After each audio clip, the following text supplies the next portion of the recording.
Hello, today we're going to talk about factoring out the monomial. Don't forget to take notes as you go and take the survey at the end. So we've been multiplying polynomials and now we're going to divide. To do this, we're going to divide by the greatest common factor.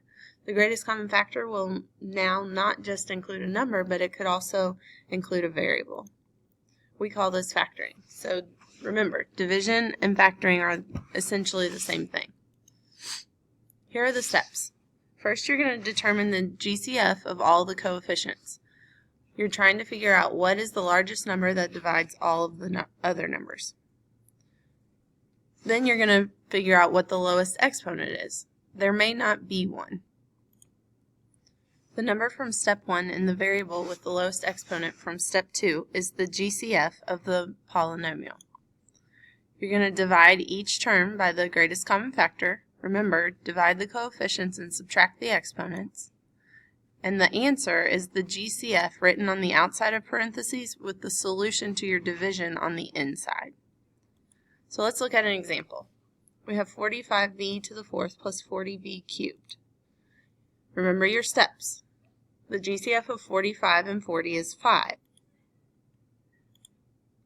So I can rewrite 45v to the fourth as 45v times v times v times v plus 40v cubed, which can also be written as 40v times v times v, and I see that they have 3 v's in common. So the lowest exponent of the variables is 3, so we will use v cubed.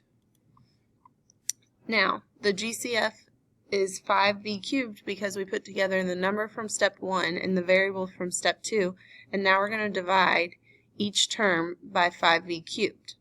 So 45v to the fourth divided by 5v cubed is 9v, and 40v cubed divided by 5v cubed is just 8. So write your solution. We put your greatest common factor on the outside of the parentheses and put what you divided to get on the inside. So 5v cubed, parentheses 9v plus 8, close parentheses is our solution. Here's another example. Follow the same steps. So first we're going to look for the greatest common factor of 9, 90, and 18, and that's 9. And then we look for our lowest exponent, and that's 1, so we'll use n. So when I put together steps 1 and 2, the greatest common factor is 9n, so we're going to divide each term by 9n now. And when we do that, 9 divided by 9 is 1, and n to the fourth divided by n is n cubed, and negative 90n cubed divided by 9n is negative 10n squared, and negative 18n divided by 9n is negative 2.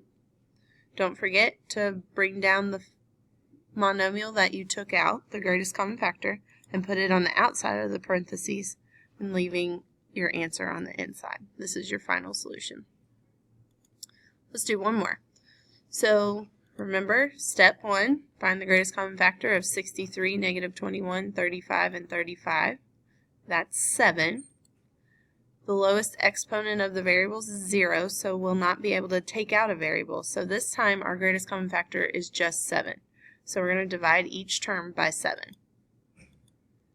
So when I do that, 63b cubed divided by 7 is 9b cubed. Negative 21b squared divided by 7 is negative 3b squared. 35b divided by 7 is 5b, and 35 divided by 7 is 5. So notice that the variables this time did not change at all because I couldn't take one out because the 35 does not have a variable with it. Don't forget, when you write your solution, you have to put the greatest common factor on the outside of the parentheses. So here are some things to keep in mind. Greatest common factors now not only include numbers, but also variables. Once you get your answer, you can check it by looking at your terms in the parentheses and making sure there are no more common factors, because maybe you didn't take out the greatest common factor. Write the greatest common factor on the outside of the parentheses and everything else goes on the inside. Don't forget to watch your signs.